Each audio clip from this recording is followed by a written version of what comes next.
Hello everyone, welcome to back my YouTube channel. तो guys, HCG injection जब भी आपको लगवाया जाएगा, इसके बाद में आपके साथ क्या क्या होता है, ये सारी चीज़ें आपको जानना ज़रूरी है। क्योंकि एग रप्चर होने के बाद ही एक ऐसा सिचुएशन आता है कि तब आप अपने प्रेगनेंसी जो सिम्टम्स होते हैं उनको नोट कर सकते हैं, या फिर इम्प्लांटेशन सिम्टम्स को ऑब्ज़र्व कर सकते हैं। तो यही वो टाइम होता है सही, जो कि एग रप्चर हो जाता है, आपका ओव्यूलेशन होता है। जब भी अंडा फूटता है आपका, उसके बाद से ही आपका प्रेगनेंसी का जो स्टेप है वो स्टार्ट हो जाता है।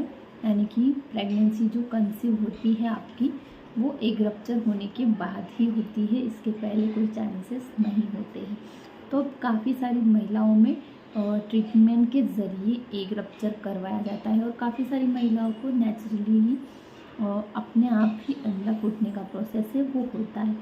अब आजकल का दौर ऐसा है कि खान पान ठीक नहीं है, इसलिए एग रप्चर के लिए इंजेक्शन वगैरह लगाना पड़ता है, फॉलिकुलर स्टडी करनी पड़ती है, मेडिसिन वगैरह।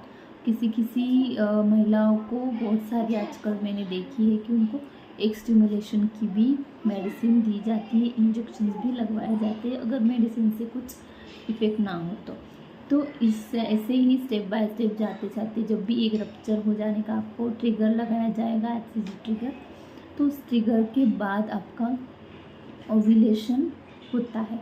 तो ये जो ओव्यूलेशन होता है ये 32 आवर्स से लेके 42 आवर्स तक कभी भी होता है, लेकिन 42 आवर्स रेयरली केस में इतना लेट होता है, लेकिन ज़्यादातर महिलाओं में 36 घंटे के अंदर अंदर ही हो जाता है। तो कभी भी होता है, और उसके बाद ही आपको वहाँ पे रिलेशन प्लान करना होता है। उससे पहले करते हैं तो ये आपके लिए बेटर रहेगा, प्रेगनेंसी जल्दी चाहते हो तो इस तरीके से एक रप्चर होने के पहले बाद में आप दोनों टाइम को रिलेशन अगर बनाएंगे तो वहाँ पे ज़्यादा से ज़्यादा स्पर्म अवेलेबल होंगे, और इसके वजह से आपकी प्रेगनेंसी जो है वो जल्द कंसीव होने में आसानी होगी।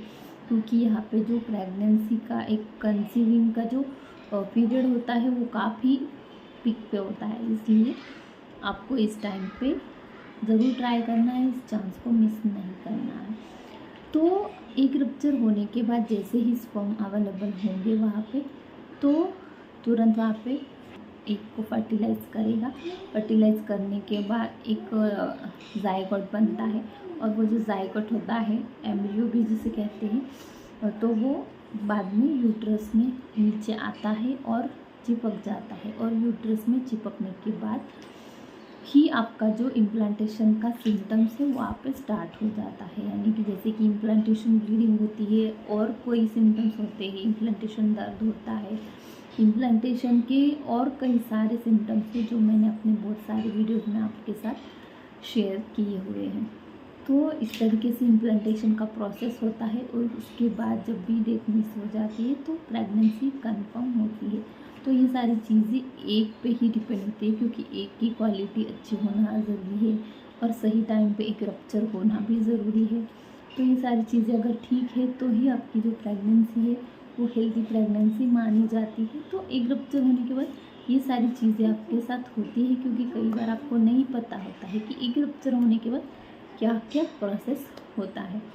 तो इसलिए आपको ज़्यादा स्ट्रेस नहीं लेना है, टेंशन नहीं लेना है। जो सारी चीज़ें होती हैं इनको अपने आप होने देना है। आपको बस थिंकिंग जो होती है वो पॉजिटिव रखना है, ताकि प्रेगनेंसी आपको कंसीव हो जाए, वो भी हेल्दी वाली। आई होप कि मैंने सारा डाउट आपका क्लियर किया, अच्छे से शेयर किए आपके साथ सारी बातें। फिर भी कुछ कन्फ्यूजन है तो कमेंट में पूछिएगा, मैं आपका आंसर ज़रूर करूँगी। वीडियो अच्छी लगी होंगी तो लाइक शेयर सब्सक्राइब करना नहीं भूलना है।